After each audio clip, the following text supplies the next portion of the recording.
Welcome back to the Retail Initiative podcast. I have loved, and I hope you have, the interviews that we have had this year. And it's really had me thinking about the clients that we have that take off and what do they have in common. Because honestly, it's one of the things that I obsess over where honestly, like when I have a conversation with someone, when they're thinking about working with us, one of the things I want to do, of course, I want to know what they're doing now and what's working, what's not. I want to make sure that there's alignment in like their goals and what goals do we help people do. And then honestly, like I kind of want to look at the likelihood of success. Like if they work with us, how likely are they to get results? Because, one of the things that I've seen is, their goals might be in line, but if it's not the right timing, it doesn't necessarily work. It's like the right thing at the wrong time is the wrong thing. And so what I've started doing is I've been researching. I've been in research mode, and I want to share some of it with you today. I've been in research mode around of our most successful clients, like the ones whose online sales are blowing their store sales out of the water. What are the things that they have in common? Like, yes, we have some people that don't have all of these traits that do really well, but I'm talking about the people that have disproportionate success. And this is whether you work with us or not. What are those traits and how could it change how you think? Because I'm a believer that sometimes how you think about something is almost more important than how you do something. Now, how you think should determine what you do. But if you do the right thing, but you aren't thinking the right way, it has a way of falling flat. I don't know if you've experienced this in your life or your business.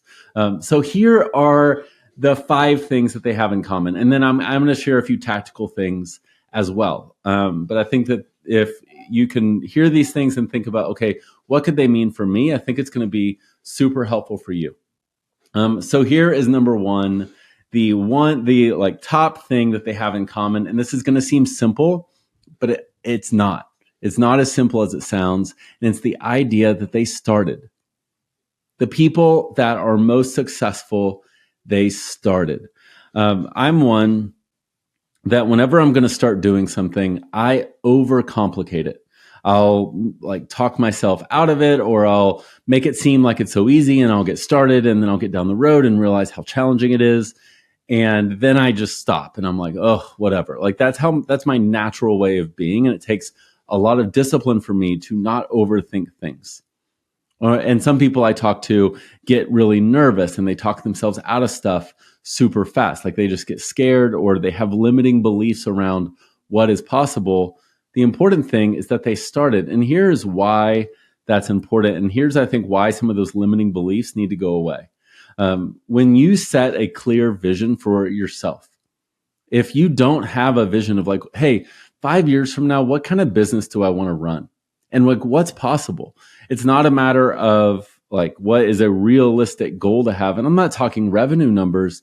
I just mean hey, what are you doing? How are you serving your customer? What does your team look like at this point? We can then start to reverse engineer, okay, based on that thing, this is the decision. These are the kind of decisions that I need to be making today. So when I talk about a brick and mortar retailer, when we start to think about, okay, how are you serving your customer? Do you mainly serve them through your store? And your store has a website where it might be convenient to see what you have before they visit? Or do you really want to see it as a full brand experience where you can serve people in store and you can serve people online, and cold traffic, people have no idea who you are able to get an amazing experience and be served in an incredible way? If we know that's what we want for our brand and that's our vision, well, what decisions are we going to start making today that's going to be a little bit different? Because when we don't have that long-term vision, what I know happens is something at the store will come up. Something at the storefront will always come up and take priority over this other thing. And so instead, we have to say, what do I want my business to look like? And how is that going to impact the decisions I make today? And that means that we start. And I will add, so they started, they set a vision and they started moving towards it. And here, what I will say, something that they all did is they actually set the entire foundation. And what I mean by this is a lot of the people that I see not taking off take what I call a where do I start mentality. And what I mean by where do I start mentality is the best analogy I have is it's like building a house one room at a time, where we're like, oh, I need a new fancy website. And so there's the living room. And so we go hire a website expert to help us with that. Or we DIY our own site and we do the best we can. And they're like, oh, I know I'm supposed to be doing email marketing. And so we go and hire an email marketing person, or we DIY that. And then we're like, oh, I'm supposed to be doing this on social media. And so we go and buy a course. And then we know we need to do paid ads. And so we buy another course, or we hire this agency. And it ends up being where we've added on these rooms over time, but we look up 2 years later and we're like, no architect ever actually planned how this thing flows, like how this thing works. Instead, what they did is they were like, hey, what are we really doing here? Like, what's the vision? What's the strategy that's going to tie all of these things together where they feel cohesive? That is a core thing that every successful retailer I know has eventually addressed was, do we have a holistic strategy where we're letting all of these things live in silos? So that's number one. They started, and the second point of that is they started with the foundation. They didn't just say, what little thing do I need? They said like, okay, we need a strategy around what we're going to do here. So number two, they all have an incredibly deep understanding of their perfect customer. One, like they've identified who it is. And then two, they get to know who it is. And I talk all the time about what not to do. Like, don't run a sales report and assume that every one of your top 10 spenders is your perfect customer, because chances are they probably weren't even born in the same decade as your perfect customer. But those people resonate with the lifestyle and who your perfect customer actually is. And when we try to go after who those top 10 people are on your sales report, and then we were like, oh, that's it, so I'm going to start buying for them. Well, we then lose the very thing that they resonated with about the brand. So here, honestly, what I've noticed a lot of them do is like they nickname the character or that customer, and it's kind of a character. Like, it's not a real person, but they exist in the owner's mind. They are married or they're not. And they could even guess like, hey, if I open their phone and I went to Spotify, like what would the suggested playlist probably look like? What are they doing this Friday? Are they going to go on a date, or are they going to hang out with their friends? Like what does that look like? They get to know that person so deeply. And then they're able to start saying, okay, this is how my brand can serve them and show up in their life. So number one, they started with the foundation. Number two, they have a deep understanding of who they serve. And they spent time and they spent energy on it. And not one time filling out a worksheet, answering these questions. They dug deep into the idea. So it's so important. Number three, the third thing that they all have in common, none of them are doing it themselves. And what I mean here is I don't mean that they're outsourcing their stuff. In fact, I would say that a lot of things as it relates to online sales cannot be successfully outsourced. At least that's my belief.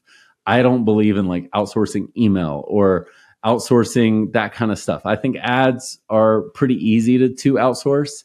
Generally, I think working with someone, which I'll plug, someone like us that can help lay the foundation and equip you and your team around how to do it. But I think that a lot of like the ongoing things, the campaigns, don't outsource. But what I mean here is like they've started to build out a team. Now, did they all start with these massive teams? Absolutely not. A lot of them started with like a right hand. They had a person that was helping them take things off their plate so they could focus on the things that they do better. And over time, that team has been built. This piece is important because I think some of us wait a little too long to start making those key hires. That first big hire that you're going to make, it should hurt a little bit. I'm just going to be honest. You're never going to feel like you are totally ready and you can totally afford it. But if you have the trajectory, that's what I tend to say to look for, is look for the trajectory that your brand is moving in a good direction and that there's potential, and make the hire when it's a little bit painful.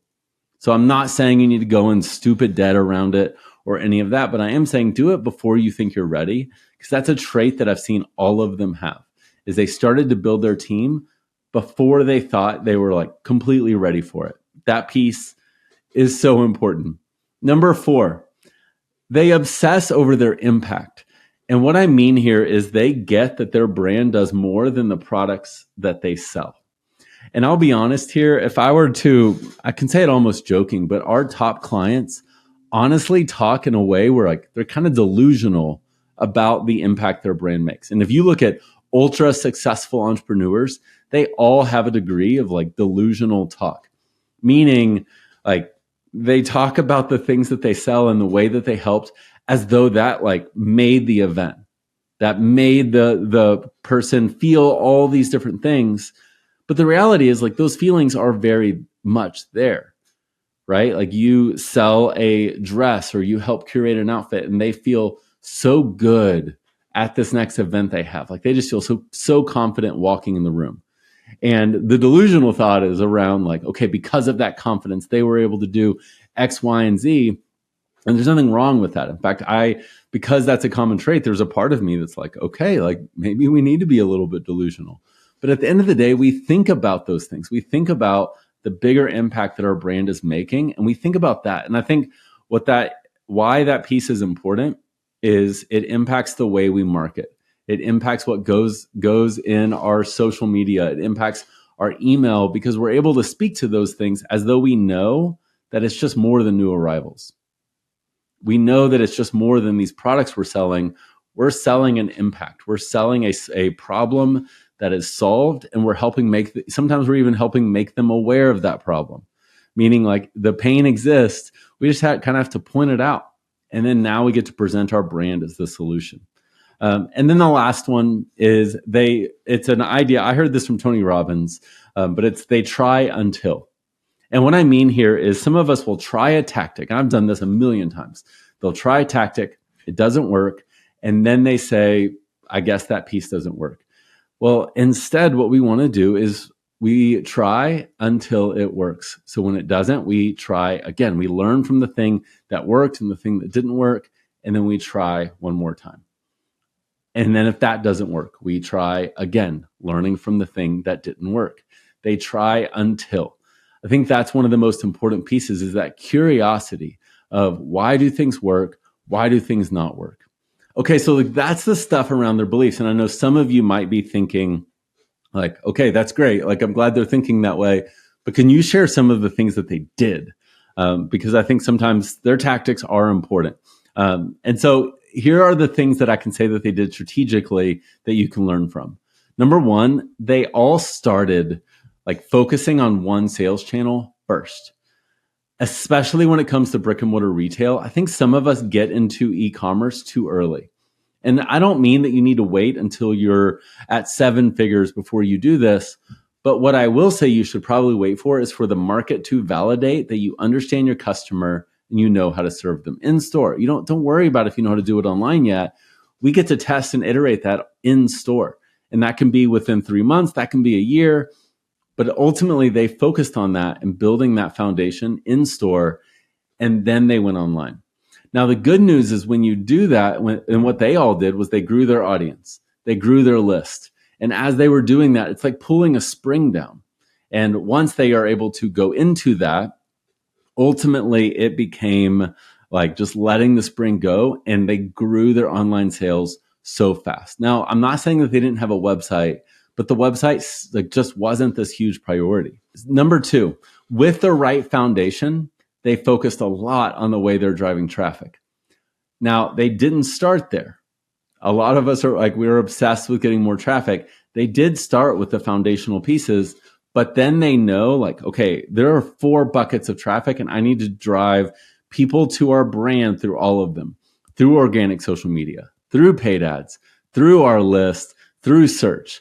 And so they didn't obsess over just one tactic. They did all of them. And I think in that group, like especially when it comes to paid traffic, I think that's one of the hardest ones, is accepting the idea of customer acquisition cost.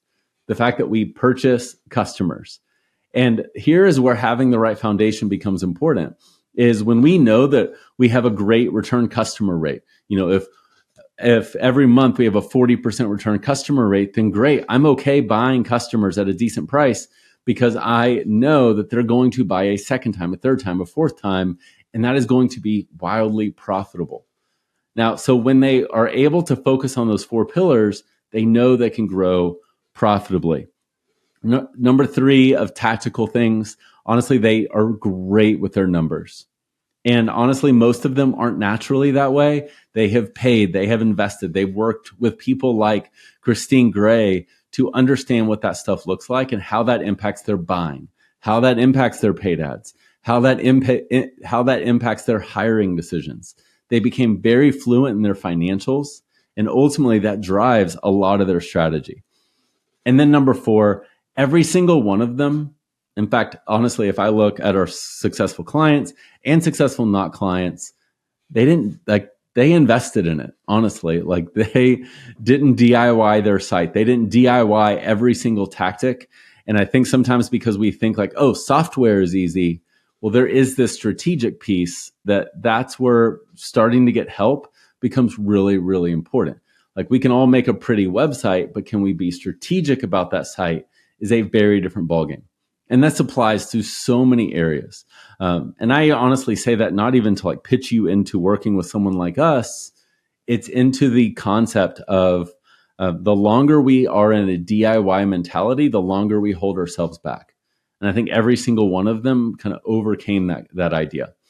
So I hope that this episode has been helpful for you in how to think like these ultra successful retailers. Because when we can do that, I really do believe in the way that we can grow, starting by how we think, then moving to how that impacts what we do. So thanks for listening. If you enjoyed this episode, please leave a review. It would mean the world to me. Or shoot me a DM on Instagram at RetailJosh. Let me know that you enjoyed it. Otherwise, thanks for listening, and I will see you next week. Hey, thanks for tuning into this episode of the Retail Initiative Podcast. If you want more free resources, trainings, downloads, you can get those at madebycapital.com/podcast. Again, that's madebycapital.com/podcast. And for those of you that are serious and really want to take the success that you've built in your brick and mortar storefront and you want to create that same level of success online, I invite you to schedule a free call with me at madebycapital.com/schedule, where we'll dig into your business, like where things are now, where you're wanting to go, getting really clear on your goals, and what are the 2 or 3 things that might be standing in the way of getting there. Now, look, if we're a good fit, I'd love to share what that looks like. And if not, my hope is that you leave with clarity on where to focus for you to reach your goals. So again, thanks for tuning in. And as always, leave a review, make sure you're subscribed, and I cannot wait to see you next time.